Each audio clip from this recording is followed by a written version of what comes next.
माघ मास का महात्म 18वां अध्याय। श्री वशिष्ठ ऋषि कहने लगे कि हे राजन, मैंने दत्तात्रेय जी द्वारा कहा माघ मास का महात्म कहा। अब माघ मास के स्नान का फल सुनो। हे परम तप, माघ स्नान सब यज्ञों, व्रतों का और तपों का फल देने वाला है। माघ मास में स्नान करने वाले स्वयं तो स्वर्ग में जाते ही हैं, उनके माता और पिता दोनों के कुलों को भी स्वर्ग प्राप्त होता है। जो माघ मास में सूर्योदय के समय नदी आदि में स्नान करता है, उसके माता पिता के 7 कुलों की पीढ़ी स्वर्ग को प्राप्त होती है।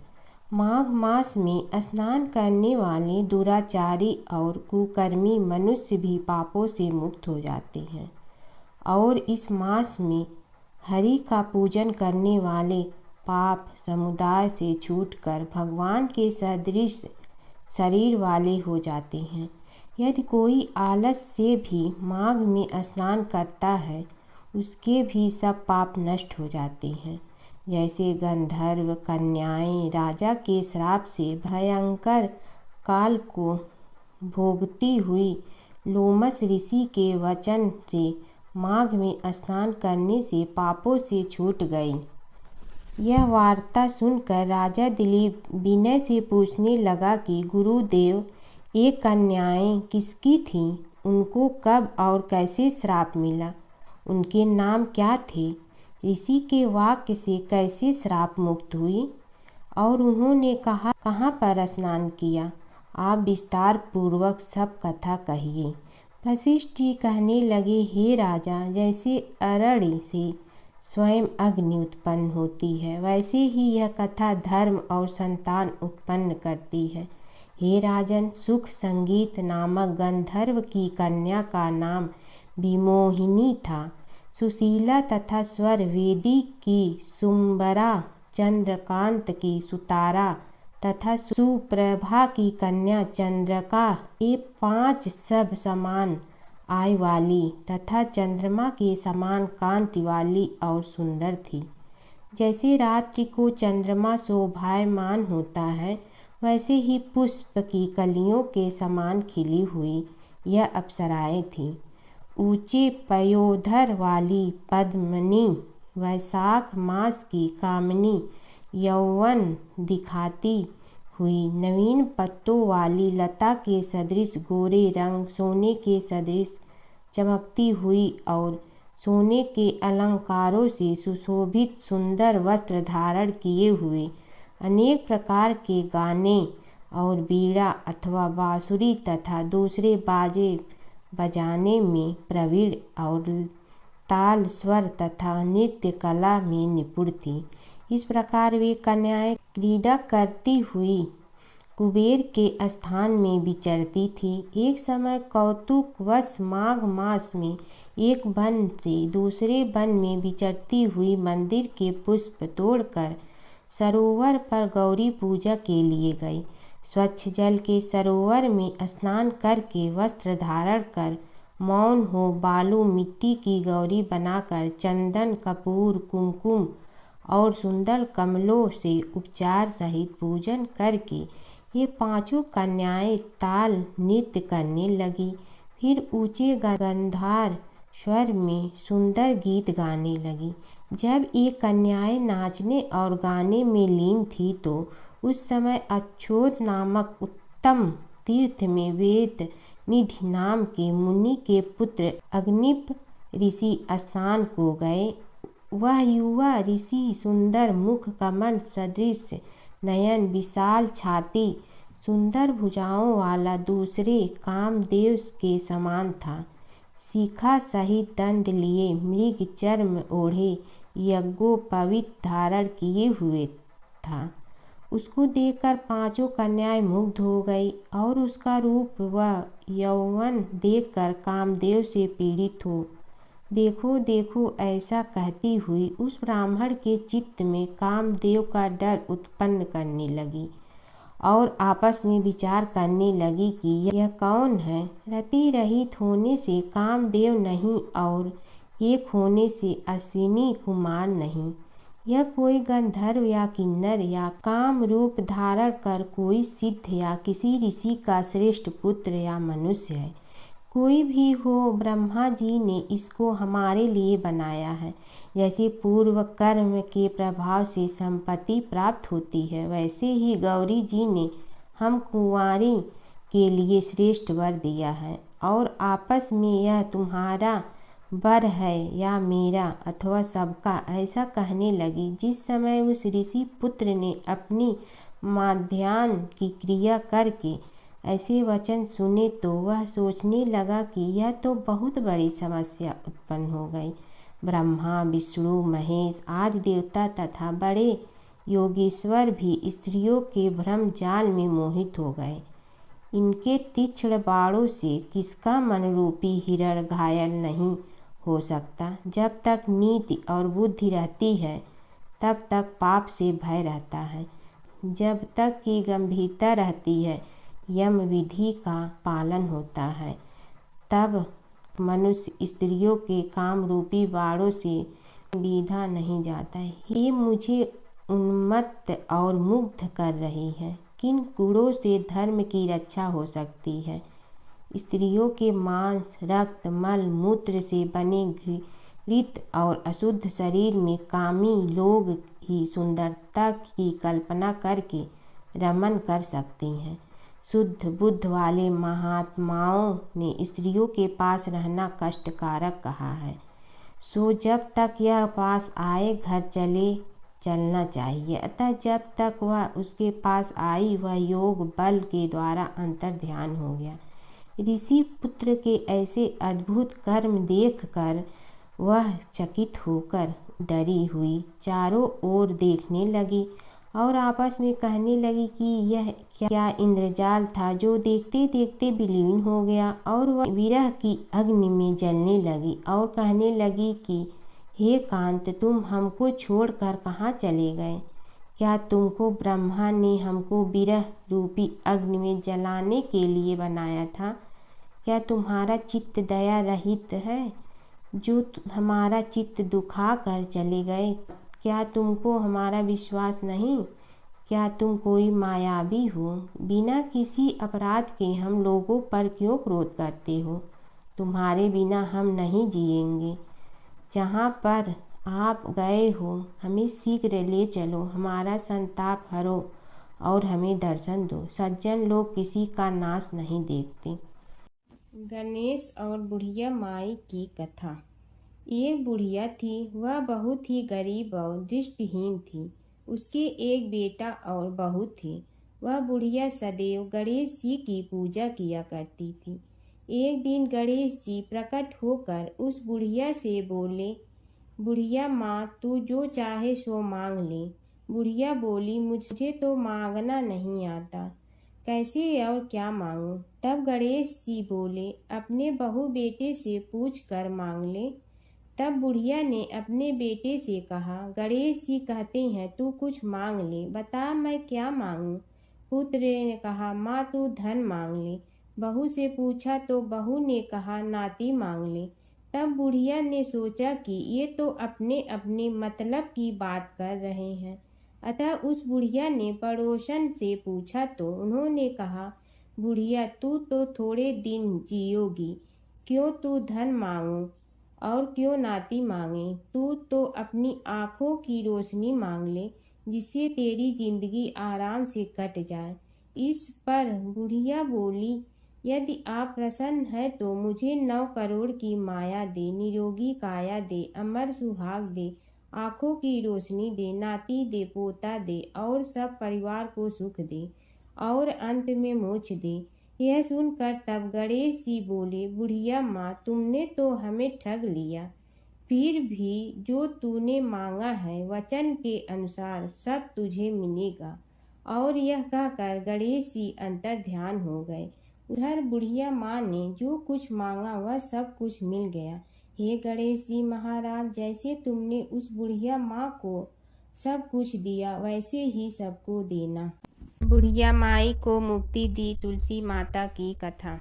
एक बुढ़िया माई तुलसी जी को सींचती और कहती कि हे तुलसी माता, सत की दाता, मैं तेरा बिडला सींचती हूँ, मुझे बहू दे, पीताम्बर की धोती दे, मीठा मीठा घास दे, बैकुंठा में वास दे, चटक की चाल दे, पटक की मोत दे, चंदन का काठ दे, रानी सा राज दे, दाल भात का भोजन दे, 11 की मौत दे, कृष्ण जी का कंधा दे। तब तुलसी माता यह सुनकर सूखने लगी। तो भगवान ने पूछा कि हे तुलसी, तुम क्यों सूख रही हो? तुलसी माता ने कहा कि एक बुढ़िया रोज आती है और यही बात कह जाती है, मैं सब बात तो पूरा कर दूंगी, लेकिन कृष्ण का कंधा कहाँ से लाऊंगी? तो भगवान बोले, जब वो मरेगी तो मैं अपने आप कंधा दे आऊँगा, तू बुढ़िया माई से कह देना। जब बुढ़िया माई मर गई, सब लोग आ गए। जब माई को ले जाने लगे तो वह किसी से न उठी। तब भगवान एक 12 बरस के बालक का रूप धारण करके आए। बालक ने कहा, मैं कान में एक बात कहूँगा तो बुढ़िया माई उठ जाएगी। बालक ने कान में कहा, बुढ़िया माई मन की निकाल ले, पीताम्बर की धोती ले, मीठा मीठा घास ले, बैकुंठा का वास ले, चटक की चाल ले, पटक की मोत ले, कृष्ण जी का कंधा ले। यह सुनकर बुढ़िया माई हल्की हो गई। भगवान ने कंधा दिया और बुढ़िया माई को मुक्ति मिल गई। हे तुलसी माता, जैसे बुढ़िया माई को मुक्ति दी वैसे सबको देना। जमुना की कहानी। प्राचीन समय में एक गांव था जिसमें 2 बहनें रहा करती थी। एक बहन का नाम गंगा था तो दूसरी बहन का नाम जमुना था। एक बार दोनों बहनें एक साहूकार के खेत से गुजर रही थी तो जमुना ने 13 दाने जौ के तोड़ लिए, जिसे देख गंगा बोली कि तुझे तो ग्रहण लग गया, तूने चोरी की है। इस पर जमुना बोली कि अब मेरा ग्रहण कैसे धुलेगा? गंगा ने कहा कि तुझे 12 साल तक साहूकार के यहाँ नौकरी करनी पड़ेगी, तभी तेरा पाप धुलेगा और ग्रहण से मुक्ति मिलेगी। जमुना साहूकार के यहाँ नौकरी के लिए जाती है और अपने लिए काम मांगती है। साहूकार उसे काम पर रख लेता है, लेकिन काम करने से पहले जमुना उसे कहती है कि मैं सारे काम करूंगी, लेकिन 4 काम नहीं करूंगी। जूठे बर्तन नहीं मांजूंगी, झाड़ू नहीं लगाऊंगी, बिस्तर नहीं बिछाऊंगी और दिया नहीं जलाऊंगी। 12 साल के बाद कुंभ का मेला लगा तो साहूकारनी भी कुंभ नहाने जाने लगी। जमुना ने उसे जाते देख कहा कि कुंभ के मेले में मेरी बहन गंगा मिलेगी तो उसे यह सोने का टका दे देना, इससे वह अपने हाथों में सुंदर चूड़ियां पहन लेगी। साहूकारनी ने कुंभ के मेले में गंगा को वह सोने का टका दे दिया। गंगा ने उनसे वह टका लेते हुए कहा कि मेरी बहन को कहना कि उसे 12 वर्ष पूरे हो गए हैं, अब वह वहां वापिस आ जा। साहूकार व साहूकारनी वापिस घर आए तब जमुना मटके में पानी भर रही थी। दोनों जमुना से बोले कि हमने सोने का वह टका तेरी बहन गंगा को दे दिया था और उसने कहा है कि तेरे 12 वर्ष पूरे हो गए हैं, इसलिए अब तुम वापिस जाओ। यह समाचार सुनते ही जमुना सहस्त्र धारा में बदल गई और बहने लगी। जमुना जी का यह रूप देखकर साहूकार और साहूकारनी परेशान हो गई थी। हमारे घर में जमुना माता ने काम किया, हमें तो अब ग्रहण लग गया है, हम यह ग्रहण कैसे उतारेंगे? जमुना भागकर गंगा माता के पास चली गई। गंगा ने जमुना से पूछा कि तुम साहूकारनी से कुछ कहकर आई हो या ऐसे ही बिना बताए आ गई? तब जमुना बोली कि मैं तो कुछ भी बताकर नहीं आई हूँ। गंगा ने कहा कि जा उन्हें धीरज दे आ, नहीं तो उन्हें जीवन भर असंतोष ही रहेगा। गंगा के कहने पर जमुना माता ने साहूकारनी को सपने में दर्शन दिए और कहा कि तुम दोनों उल्टे माथे क्यों पड़े हो, जाओ उठकर खाओ पियो। तब दोनों बोले कि हम कैसे उठें, हमें तो ग्रहण लगा है। क्योंकि हमने उल्टे सीधे और पता नहीं कितने नीच कार्य आपसे कराए हैं। तब जमुना जी बोली कि तुम्हें ग्रहण नहीं लगा है, ग्रहण तो मुझे लगा था कि मैंने तुम्हारे खेत से 13 दाने जौ के चुराए थे। मैं तो अपना ग्रहण उतारने तुम्हारे घर आई थी। मेरा ग्रहण तुम्हारे घर में 12 वर्ष तक रहने से डर गया है और मेरी मुक्ति हो गई है। जमुना जी ने कहा कि तुम्हें कोई ग्रहण नहीं लगा है, उल्टे मेरे 12 वर्ष तक यहाँ रहने से तुम्हारी भी मुक्ति हो गई है। यह कहकर जमुना जी स्वप्न से चली गई। दोनों उठकर देखते हैं कि उनके घर में पहले से भी अधिक धन हो गया है। हे जमुना माता, जैसे आपने साहूकार व साहूकारनी की मुक्ति कराई, वैसे ही आप अपने सभी भक्तों की करना है। माता सीता की कथा। यह कहानी सीता माता कहती थी और श्री राम इसे सुना करते थे। एक दिन श्री राम भगवान को किसी काम के लिए बाहर जाना पड़ा, तो सीता माता कहने लगी कि भगवान, मेरा तो 12 वर्ष का नित्य नियम है। अब आप बाहर जाएंगे तो मैं अपनी कहानी किसे सुनाऊंगी। श्री राम ने कहा कि तुम कुएं की पाल पर जाकर बैठ जाना और वहां जो औरतें पानी भरने आएंगी उन्हें अपनी कहानी सुना देना। सीता माता कुएं की पाल पर जाकर बैठ जाती हैं। एक स्त्री आई, उसने रेशम की जड़ी की साड़ी पहन रखी थी और सोने का घड़ा ले रखा था। सीता माता उसे देख कहती हैं कि बहन, मेरा 12 वर्ष का नित्य नेम सुन लो। पर वह स्त्री बोली कि मैं तुम्हारा नित्य नेम सुनूंगी तो मुझे घर जाने में देरी हो जाएगी और मेरी सास मुझसे लड़ेंगी। उसने कहानी नहीं सुनी और चली गई। उसकी रेशम जड़ी की साड़ी फट गई, सोने का घड़ा मिट्टी के घड़े में बदल गया। सास ने देखा तो पूछा कि ये किसका दोष अपने सिर लेकर आ गई है। बहू ने कहा कि कुएं पर एक औरत बैठी थी, उसने कहानी सुनने के लिए कहा, लेकिन मैंने सुनी नहीं, जिसका यह फल मिला है। बहू की बात सुनकर अगले दिन वही साड़ी और घड़ा लेकर सास कुएं की पाल पर गई। सास को वहीं माता सीता बैठी मिली, तो माता सीता ने कहा कि बहन, मेरी कहानी सुन लीजिए। सास बोली कि एक बार छोड़, मैं तो 4 बार कहानी सुन लूंगी।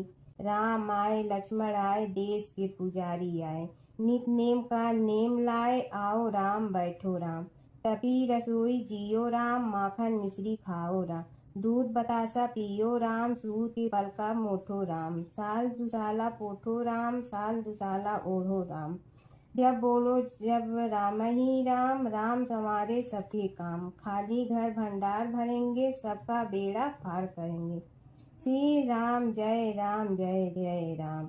सास बोली कि बहन, कहानी तो बहुत अच्छी लगी। कहानी सुनकर सास घर चली गई और उसकी साड़ी फिर से रेशम जड़ी की बन गई। मिट्टी का घड़ा फिर सोने के घड़े में बदल गया। बहू कहने लगी, सासू माँ, आपने ये सब कैसे किया। सास ने कहा कि बहू, तू दोष लगा के आई थी और मैं अब दोष उतार कर आ रही हूँ। बहू ने फिर पूछा कि वह कुएं वाली स्त्री कौन है। सास बोली कि वे सीता माता थी। वे पुराने से नया कर देती हैं, खाली घर में भंडार भर देती हैं। वह लक्ष्मी जी का वास घर में कर देती हैं। आदमी की जो भी इच्छा हो उसे पूरा कर देती हैं। बहू बोली कि ऐसी कहानी मुझे भी सुना दो। सास बोली कि ठीक है, तुम भी सुनो। और सास ने कहानी शुरू की। राम आए, लक्ष्मण आए, देश के पुजारी आए, नित नेम का नेम लाए, आओ राम बैठो राम, तपी रसोई जियो राम, माखन मिश्री खाओ राम, दूध बतासा पियो राम, सूत के पल का मोठो राम, साल दुसाला पोठो राम, साल दुसाला ओढ़ो राम, जब बोलो जब राम ही राम, राम संवारे सबके काम, खाली घर भंडार भरेंगे, सबका बेड़ा पार करें, श्री राम जय जय राम। कहानी सुनकर बहू बोली कि कहानी तो बहुत अच्छी है। सास ने कहा कि ठीक है, इस कहानी को रोज कहा करेंगे। अब सास बहू रोज सवेरे उठती, नहाती धोती और पूजा करने के बाद नितनेम की सीता की कहानी कहती। एक दिन उनके यहाँ एक पड़ोस की औरत आई और बोली कि बहन जरा सी आँच दे ना। तो वह बोली कि आज तो अभी हमने जलाई ही नहीं। पड़ोसन ने कहा कि तुम सुबह 4 बजे से उठकर क्या कर रही हो? फिर उन्होंने कहा कि सुबह उठकर हम पूजा करते हैं, फिर सीता माता की नितनेम की कहानी कहते हैं। पड़ोसन ने उसी बात सुनकर फिर कहा कि सीता माता की कहानी कहने से तुम्हें क्या मिलता है? वे बोली कि इनकी कहानी कहने से घर में भंडार भर जाते हैं, सारे काम सिद्ध होते हैं, मन की इच्छा भी पूरी हो जाती है। पड़ोसन कहती है कि बहन ऐसी कहानी तो मुझे भी सुना दो। फिर वह बोली कि ठीक है, तुम भी यह कहानी सुन लो। राम आए लक्ष्मण आए, देश के पुजारी आए, नित नेम का नेम लाए, आओ राम बैठो राम। सारी कहानी सुनने के बाद पड़ोसन कहने लगी बहन कहानी तो मुझे बहुत अच्छी लगी। अब वह पड़ोसन भी नित नेम सीता माता की कहानी कहने लगी। कहानी कहने से सीता माता ने पड़ोसन के भी भंडार भर दिए। अब तो पूरे मोहल्ले में नित नेम की कथा चल पड़ी। हर किसी की मनोकामना पूरी होने लगी। हे सीता माता, जैसे आपने उनके भंडार भरे वैसे ही आप हमारे भी भंडार भरना, सबकी भरना, कहानी सुनने वाले के भी और कहानी कहने वाले के भी। नगर बसेरे की कहानी। किसी गांव में एक भाट व एक जाट रहता था। दोनों में घनिष्ठ मित्रता थी। एक बार जाट अपनी बहन के घर जाने को तैयार हुआ तो भाट अपनी ससुराल जाने को तैयार हुआ। दोनों साथ चल पड़े तो रास्ते में रुककर एक कुएं की मुंडेर पर बैठ गए। जाट ने भाट से कहा कि नगर बसेरा कर लेते हैं। इस पर भाट बोला कि तू ही नगर बसेरा कर ले, मैं तो अपनी ससुराल जा रहा हूँ, वहाँ खूब खातिर होगी मेरी, तू कर ले नगर बसेरा। जाट वहीं कुएं के पास बैठ पानी की घंटी और चावल का दाना लेकर नगर बसेरा करने लगा। नगर बसेरा करने के साथ जाट कहने लगा कि नगर बसेरा जो करे सो मल धोवे पाँव, ताता माड़ा तापसी देगी मेरी माँ, माँ देगी मावशी तेगी द्वारका का वास, मीठा मीठा घास वृंदावन का वास, 5 कुल्थी छठी रास, मेरी जीगड़ो श्री कृष्ण के पास, डालू पानी हो जाए घी, झट से निकल जाए मेरा जी। यह सब कर कर के वह जाट बहन के पास चल पड़ा। जाट की बहन ने भाई के आने पर उसकी खातिर की। खी बूढ़ा के साथ भाई को जिमाया। दोनों ने बैठकर ढेर सारी बातें की। इधर भाट अपने ससुराल पहुंचा तो वहां आग लगी हुई थी। आग बुझाने वह भी लग गया, जिसमें हाथ मुंह भी काले हो गए और खुद भी थोड़ा सुलझ गया। ना रोटी ना पानी के लिए ही किसी ने पूछा। एक पड़ोसन आई तो उसने भाट की सास को कहा कि जमाई आया है, जरा उस आओ भगत कर लो। बुढ़िया बोली कि सब कुछ तो जल गया है, अब कहाँ से आओ भगत करूं। तब पड़ोसन ने ही भाट को एक रोटी के साथ छाछ दी। उसने वही खाकर गुजारा किया। शाम को दोनों फिर घर की ओर चल पड़े और रास्ते में मिल गए और एक दूसरे का हाल पूछा।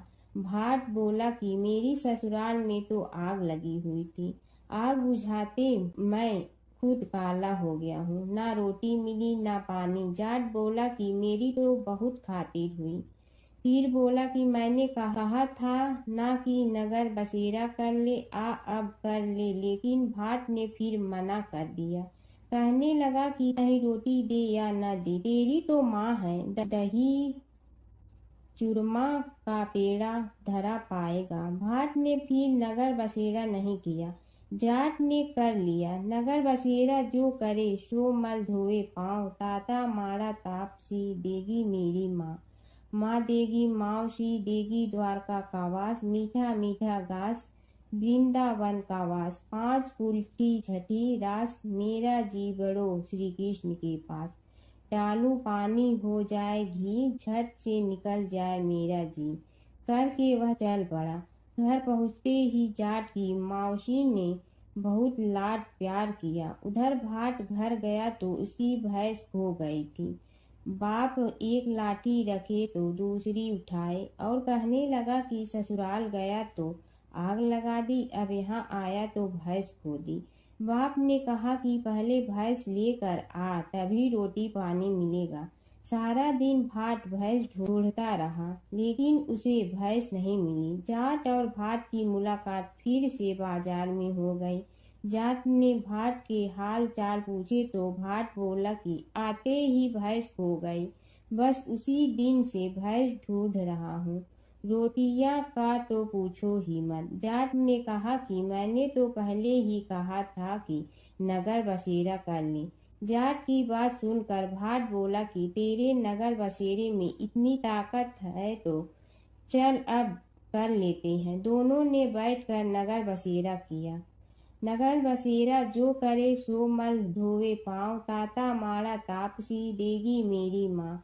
माँ देगी मौसी देगी द्वारका का वास, मीठा मीठा घास वृंदावन का वास। 5 फूल की छठी रास, मेरा जी बढ़ो श्री कृष्ण के पास। डालू पानी हो जाए घी, झट से निकल जाए मेरा जी।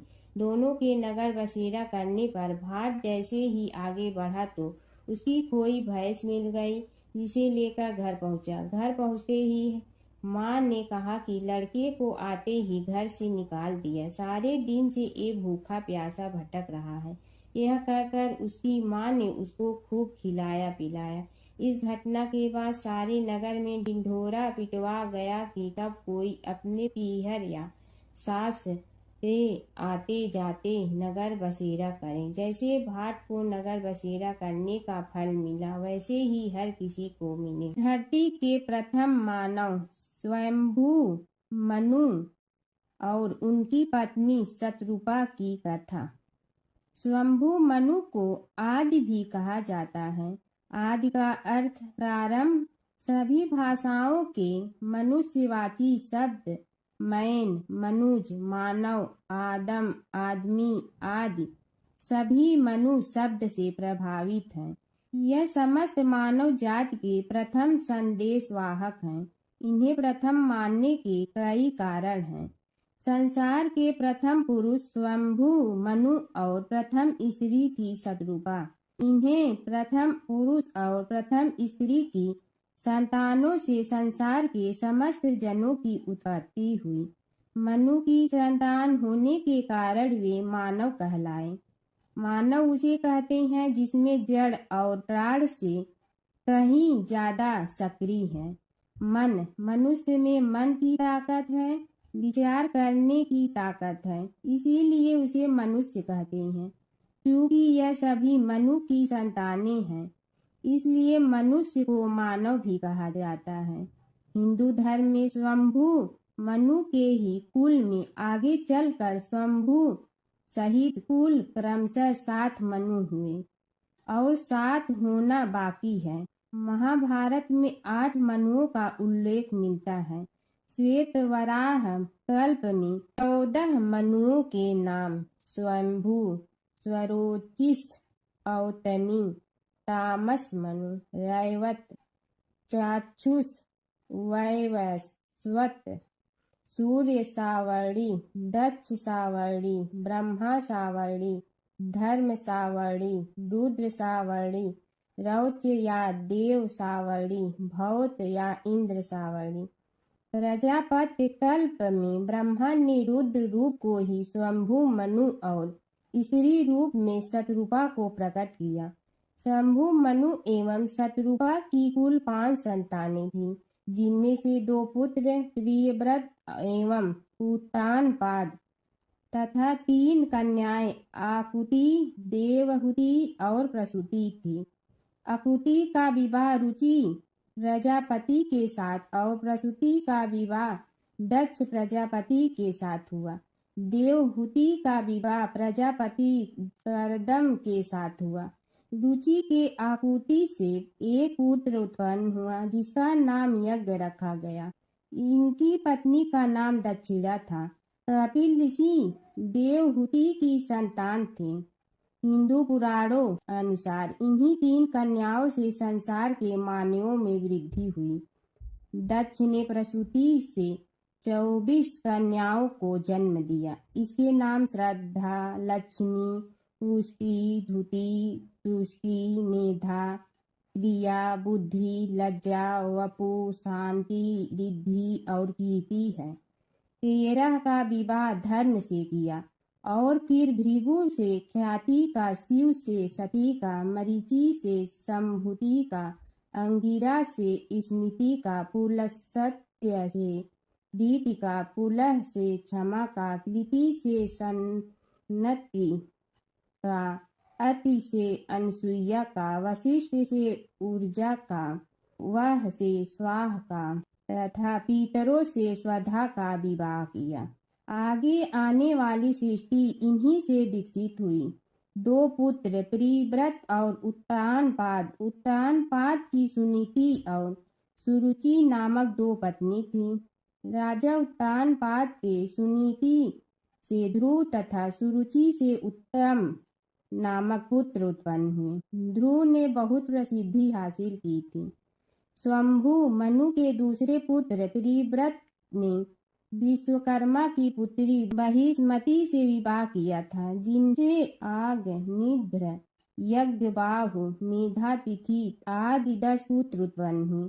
प्रिव्रत की दूसरी पत्नी से उत्तम, तामस और रैवत ये 3 पुत्र उत्पन्न हुए, जो अपने नाम वाले मनवंतरों के अधिपति हुए। महाराज प्रिव्रत के 10 पुत्रों में से कवि, महावीर तथा सवन ये 3 नैष्ठिक ब्रह्मचारी थे और उन्होंने संन्यास धर्म ग्रहण किया था। महाराज मनु ने बहुत दिनों तक इस सप्तद्वीपवती पृथ्वी पर राज्य किया। उनके राज में प्रजा बहुत सुखी थी।